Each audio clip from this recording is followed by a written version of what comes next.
ईरानियों की नजर से देखें कि वो इजराइल का बेस्ट फ्रेंड है, इवन जंग में इजराइल उनका शुक्रिया अदा कर रहा है, वो उनका तो पूरी पॉलिटिक्स खराब हो जाएगी जो एंटी इजराइल है, अगर वो इसके साथ डील कर लेते हैं तो। नहीं, मैं ये नहीं समझता, और मैं समझता हूँ कि यूएई को भी ये समझ आई होगी कि प्रो इसराइल चल, देखिए इस जंग से पहले प्रो इसराइल और प्रो अमेरिका होना तहफ़्फ़ुज़ की निशानी थी। प्रो इसराइल और प्रो अमेरिका होना खुशहाली की निशानी थी। प्रो इसराइल और प्रो अमेरिका होना दुनिया के साथ कनेक्टिविटी की निशानी थी। आप इंडिया को देखें, अच्छी-भली चाबहार की इन्वेस्टमेंट सारा कुछ छोड़ के, ईरान से तल्लुकात छोड़ के इसराइल के साथ चला गया, क्योंकि उसका उनसे भी मिसकैलकुलेट हो गया कि ये ज जंग तो इसराइल और अमेरिका ने ताश दिनों में जीत जानी है और ईरान ने सरेंडर कर देना है, अब रेजीम चेंज हो जाना है। वो तो यही कैलकुलेट करके बैठे थे। यूएई भी यही कैलकुलेट करके बैठा था कि ये हम्म, हमारा रेजीम चेंज हो जाना है, अगली रेजीम में तो हमारी मर्ज़ी की आ जानी है ईरान में। तो हम्म, ये जो एक मुल्क की तो नहीं, ये मुतअद्दिद मुल्कों की कैलकुलेशन थी, जो मैं समझता हूँ गलत साबित हुई है। ये अमेरिका की, इजराइल की, यूएई की, इंडिया की, और जो मुल्क इस जंग में उनके साथ खड़े थे एक्टिवली, उनकी ये कैलकुलेशन थी, और और ये कैलकुलेशन गलत साबित हो गई है, जो मैटर ऑफ सरप्राइज है इन तमाम मुल्कों की फॉरेन पॉलिसी के लिए, इनकी फॉरेन अलाइनमेंट के लिए, और इसके कॉन्सिक्वेंसेज इन्हें अगले 10 साल भुगतने हैं। तो इंडिया भी भुगतेगा। सर्टेनली, मैं नहीं समझता इंडिया ने आज देखे ना जी, ट्रंप ने कहा है कि जिन मुल्कों ने अपनाए और मसे तेल लेके जाना है, वो अपनी सिक्योरिटी का खुद बंदोबस्त करें। मतलब 48 घंटे पहले वो ये कह रहा था कि हम सिक्योरिटी देंगे, लेकिन लगता है 48 घंटे बाद के अंदर उसके जर्नैलों ने उसे समझाया है कि भाई हमारे बस की बात नहीं एक एक टैंकर को सिक्योरिटी देना, ईरानियन मारेंगे और हमारी ज्यादा बेइज्जती होगी कि हमारी सिक्योरिटी में टैंकर उड़ गया है। और फिर वो आज वो ये भी कह रहा है कि मुझे नहीं पता अबनाए उर्मत में ईरान ने कितनी माइन्स बिछा दी हैं। पहले वो कहते थे हम कोई माइन नहीं बिछाने देंगे। तो हम्म, अगर जब आपने माइन्स बिछा दी हैं तो आपने पाथवेज बनाए होंगे ईरानियंस ने। हम्म, जिस जिस जहाज ने गुजरना होगा वो उन पाथवेज में से गुजरेगा जो ईरानियंस देंगे पाथवेज, और वो हम्म, पाथवेज उनकी रीच में होंगे कि उसके अलावा लोग माइंस में हिट करें और वो पाथवेज से वो निकलवाएं लोगों को।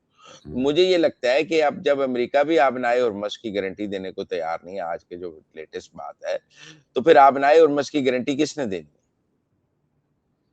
हम्म, और दूसरा आप ये समझेंगे, चाइना ने जो नया फ्रंट खोला है बजरिया नॉर्थ कोरिया टुवर्ड्स पैसिफिक, हम्म।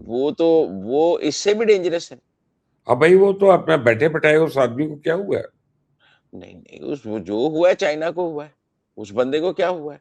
आप देखें, अब चाइना की अपनी एक्सपोर्ट के लिए पैसिफिक पे काफ़ी रिलायंस है, और वो उस साइड से वो अपना उसका काफ़ी माल जाता है। वो हॉट वाटर्स तक गवादर लेना चाहता है, लेकिन अभी है तो नहीं ना। तो उधर से उसका माल जाता है, तो वो और उसकी चाइना और जापान की वही लड़ाई है जो पाकिस्तान इंडिया की है, और वो हम्म, उसने ताइवान भी लेना है। तो इससे पहले कि डोनाल्ड ट्रंप बीजिंग लैंड करे, उसने नॉर्थ कोरिया, साउथ कोरिया और जापान, तीनों मुल्कों के दरमियान एक फ्रंट खुलवाने की कोशिश कर रहा है, और नॉर्थ कोरिया को एक्टिवेट किया है इस मामले में। तो ये हम्म, भी तो अमेरिकन्स के लिए मैसेज है ना कि इसके नतीजे में उनके लिए एक और फ्रंट खुल गया। उन्होंने ज़िंदगी दुनिया के कितने फ्रंट्स पे लड़ना है। अब हम्म। इसके बाद जापान भी उन्हें कह रहा है कि हमारी हिफाज़त कौन करेगा, और साउथ कोरिया भी कह रहा है हमारी हिफाज़त कौन करेगा। आप बताएँ, अमेरिका, साउथ कोरिया या जापान में से किसी एक का गिरना अफ़ोर्ड कर सकता है? नहीं अपना, लेकिन अमेरिका ने साउथ कोरिया से सारे मिसाइल बैटरी तो निकाल लिए मिडिल ईस्ट के लिए। जापान से भी निकाले हैं। हाँ, तो ताइवान से भी निकाली। तो उसके नतीजे में चाइना उसको एक सेफ पैसेज फ़ील कर रहा है, और उसका ख़्याल है कि now it's the time to hit there. आपको तो पता है चाइना और जापान की कितनी कंट्रोवर्सी है, हाँ, और हाँ। चाइना और जापान की कितनी लड़ाई है। दे लव मतलब टू आप hate each other. As we love to hate India with each other. तो इसलिए मेरा ज़ाती तौर पे ये ख़्याल है कि हमें उस तरफ भी नज़र रखनी पड़ेगी कि आफ्टर ऑल वो जो दुनिया का मोटा-सा आदमी है किम जॉन मेरे जैसा, वो उसके डिज़ाइन्स क्या हैं? वो क्या सोच रहा है? उसके खिलौने क्यों हवा में। आप लेकिन अगर नॉर्थ कोरिया जाएंगे ना, आपको पकड़ के जेल में डाल देगा, क्योंकि आपके बाल उससे लंबे हैं और हाँ, ये नहीं बर्दाश्त मैं कटा के जाऊँगा सर, आपको पता है वहाँ हाँ, सबके एक जैसे बाल हैं, हाँ। और सब और एक ही टीवी मेरे देखना है साथ में ना सबने। चले जाना और वहाँ खग्गे ना हाँ, मार, हाँ, खग्गे सिर्फ उसी में रखे जाऊंगा। वो खाता है। तो आप हम्म। देखिए ना, आप ये बताएँ किम जॉन को क्या हुआ है? बैठे बिठाए तो नहीं हो सकता, आफ्टर ऑल एक न्यूक्लियर पावर है, उसका कोई रीजन होगा, कोई ना कोई। हैं? अब आशीर्वाद होगा। क्या होगा? मतलब आप बताएँ ना। मेरा ख्याल है व्हाट कि इज़ हिज ये भी तो हो सकता है ना कि ईरान से थोड़ी अटेंशन डाइवर्ट करने की कोशिश की है चाइना ने। हाँ, चाइना ने बताया कि हमारे पास ये महाज़ भी मौजूद है जो हमने कभी खोलना है। Hmm. Don't take us easy. हमारी बात नहीं मानोगे तो हम तुम्हारे ये जो बैग पीछे जापान और कोरिया है हम इनको छेड़ेंगे। हम्म। हैं? तो वो भी तो आप देखें ना कि और उसमें रशिया की और नॉर्थ कोरिया की अलाइनमेंट भी आपको पता है।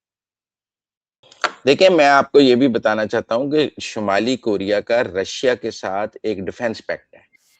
हम्म। वो वैसा ही डिफेंस पैक्ट है जैसा पाकिस्तान और सऊदी अरब का है कि रशिया पे हमला, शुमाली कोरिया पे हमला है, शुमाली कोरिया पे हमला, रशिया पे हमला है। इसीलिए तो शुमाली कोरिया ने हज़ारों फौजी पुतिन को गिफ्ट किए यूक्रेन में लड़ने के लिए, हम्म। जब रशिया के पास फ़ौज नहीं थी। अगर हम्म। शुमाली कोरिया कोई महाज़ खोलता है पैसिफिक में with south Korea and Japan, तो उसमें रशिया उस पैक्ट के साथ बाउंड है जैसे हम सऊदी अरब के साथ बाउंड है। और हम्म। चाइना और नॉर्थ कोरिया तो एक तरफ है। और हम्म। ये अमेरिका के लिए ज़्यादा बड़ी जंग होगी जो वो पैसिफिक में जो वो देखेगा जापान और साउथ कोरिया के साथ नॉर्थ कोरिया की, जिसमें चाइना और रशिया नॉर्थ कोरिया की एक्टिवली मदद कर रहे हैं। और शुमाली कोरिया का बॉर्डर है चाइना के साथ, ब्रिज है पीछे। चाइना हम्म। को बहुत आसानी है, it's not Venezuela, it's not Iran जिनके साथ चाइना का बॉर्डर नहीं है। शुमाली कोरिया के साथ चाइना का मुकम्मल बॉर्डर मौजूद है, बैक हम्म। एंड पे रोड बॉर्डर मौजूद है और उसके लिए शुमाली कोरिया की मदद करना कोई मुश्किल काम नहीं है। लिहाज़ा मैं उस कॉन्फ्लिक्ट को भी ईज़ी नहीं लेना चाहता क्योंकि वो भी मुझे एक बिगर स्क्रिप्ट का फ्रॉम चाइना एंड रशिया नज़र आ रहा है कि अगर अमेरिकन हेजेमनी को चैलेंज करना है तो आइए पैसिफिक में चैलेंज करते हैं, जहाँ उनकी लड़ाई है जापान के साथ और साउथ कोरिया के साथ। ये मुझे बताएं कि अब आपको लगता है कि नॉर्थ कोरिया का जवाब मिलेगा या वो उनके पैसिफिक में गिर गए, बस खत्म बात। नहीं, नहीं मुझे लगता है वो और चलाएँगे। फारिग बैठे हुए और चलाएँगे। बोरो रेत वार के दिन अब। नहीं, नहीं ये बोरियत की बात नहीं है, उसने इतने सालों में कभी चलाया? हम्म। मतलब हम उसके मीम्स जितने मर्ज़ी बनाएँ लेकिन वो कोई बेवकूफ़ आदमी मुझे नहीं लगता। उसने हम्म। इतने सालों में कोई एक भी मिसाइल फायर किया है? हम्म। अब अगर वो करने लगा है तो किसी स्क्रिप्ट के तहत कर रहा है ना, वो मैसेजिंग हो रही है इस वक़्त अमेरिका के साथ, कि हम्म। हम ये भी कर सकते हैं। तो अब चूँकि आपको पता है पिछले दिनों ये बात हुई कि रशियंस ने कहा कि यूरेनियम ईरान का हम ले लेते हैं और अमेरिकन्स ने कहा हमें कबूल नहीं है। तो हम्म। इसका मतलब है रशियंस ईरानियन लड़ाई में कुछ मीडिएट कर रहे हैं जो नहीं मानी जा रही। अब अमेरिकन्स को ये मनवाने के लिए कि आप वो बात मानें तो मुझे लगता है पैसिफिक में दबाव बढ़ाया जाएगा, ताकि अमेरिका को नज़र आए कि उसकी डबल फ्रंट एंड वॉर हो जाएगी। एक तरफ वो मिडल ईस्ट में लड़ रहा होगा, दूसरी तरफ उसकी पैसिफिक में भी लड़ाई शुरू हो जाएगी। हम्म। आप समझे ना उसकी 2 तरफ अमेरिका की लड़ाई शुरू हो जाएगी, इधर ईरान से, उधर शुमाली कोरिया से। उधर उसने जापान और साउथ कोरिया को बचाना है, इधर हम्म। उसने इज़राइल और अरबों को बचाना है, तो मुश्किल हो जाएगी अमेरिका के लिए। 2 महाज़ों पे लड़ना बेहक वक़्त। अगर मैं मुबश्शिर लुकमान से पूछूँ कि सीज़ फायर कब हो जाएगा ईरान, अमेरिका, इज़राइल तो मुबश्शिर लुकमान के ख़्याल में कब सीज़ फायर हो जाएगा? देखें, बात यह है कि इस वक्त ईरान के साथ वो नहीं हुआ है जो अमेरिका और इसराइल ने सोचा था कि कर लेंगे पहले 5 दिन में या 10 दिन में, हुँ, और वो आगे गिर जाएंगे। तो ये जो डोनाल्ड ट्रंप पहले दिन से कह रहे हैं कि we obliterated them in 1 hour, अब वो जिसको आप ऑब्लिटरेट कर देते हैं उसको फिर आप उससे उसके बाद क्या आपने नेगोशिएट करना। अब अमेरिका इस जंग से निकलना चाह रहा है, ईरान इसको प्रोलॉन्ग कर रहा है क्योंकि वॉर ऑफ एट्रिशन बन गई है ये। हुँ, तो मुझे मुझे यह लगता है कि अब अगर कोई सीज फायर जो होना है उसमें 4 ममालिक का बहुत अहम रोल है। एक सऊदी अरेबिया का, एक हुँ, पाकिस्तान का, एक तुर्किया का और एक ओमान का। और ये 4 ममालिक के ऊपर आप नज़र रखें, और मेरा ख्याल है स्पेशली पाकिस्तान का रोल बड़ा हुँ, सिग्निफिकेंट है क्योंकि ईरान ने ओपनली पाकिस्तान की रिस्पेक्ट करना शुरू कर दी है और मिडल ईस्ट पाकिस्तान को ट्रस्ट करता है। हुँ, वाहिद मुस्लिम न्यूक्लियर स्टेट है Pakistan, it's not a joke. हुँ, अब सारों को पता चल गया होगा कि फौज और न्यूक्लियर की क्या इफादियत है ये इन हुँ, जंगों के बाद। तो अब मेरा ख्याल है कि ओमान इसमें बड़ा एक इम्पोर्टेंट रोल प्ले कर रहा है। तो अब सबसे पहली बात तो ये है कि ईरान ने 3 शराइत दे दी हैं। वो 3 शराइत तो नाकाबिले कबूल है, लेकिन 3 दिन पहले कोई शर्त ही नहीं थी। वो कहते थे सीज़फायर ही नहीं। अब कम से कम उन्होंने शराइत दी हैं, कुछ दिन के बाद वो और डाइल्यूट होंगी, फिर और डाइल्यूट होंगी और फिर आप 10 दिन तक देख सकते हैं, वो बैठेंगे। लेकिन ये ईद से पहले ये मसला खत्म होता नज़र नहीं आता मुझे। जो भी होगा उसके बाद ही होगा। ठीक है, क्योंकि तो अमेरिका आप कहीं बैकफुट पे और अब मैं एक और बात बताता हूँ आपको, चलिए अंदर की खबर आपको देता हूँ। ये जो इनका मिनिस्टर ऑफ वॉर है अमेरिका के, मैं इसका नाम ही भूल जाता हूँ यार हमेशा। जो डिफेंस मिनिस्टर को अब उन्होंने वॉर मिनिस्टर कर दिया हुआ ना, इस टाइम में ही वॉर मिनिस्टर कर दिया था, अजीब टाइटल था।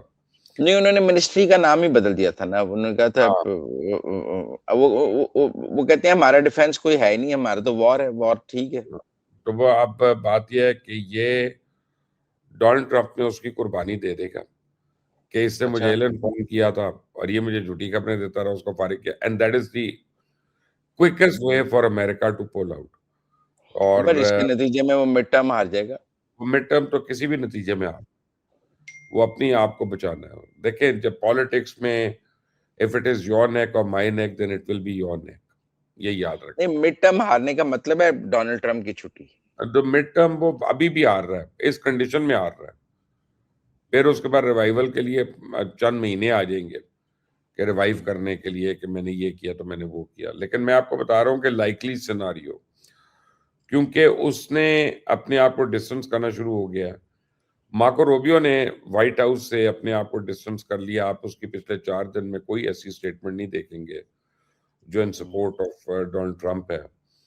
इनफैक्ट जेडी वैंस जो है वो बड़ा खुश है इस सारे सिनारियो से और वो चाहता है कि डोनाल्ड ट्रंप उड़ जाए, क्योंकि अगर डोनाल्ड ट्रंप उड़ता है तो वो प्रेसिडेंट है और उनके कॉन्स्टिट्यूशन के मुताबिक।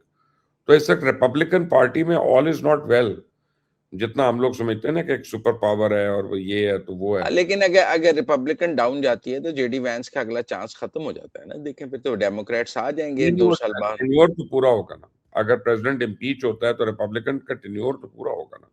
इम्पीचमेंट तो बहुत मुश्किल है दुनिया में, वो जिंदगी हमने वहां देखा है अपनी निक्सन के भाई अलावा किसी। एप्स्टीन फाइल गले का तोक है।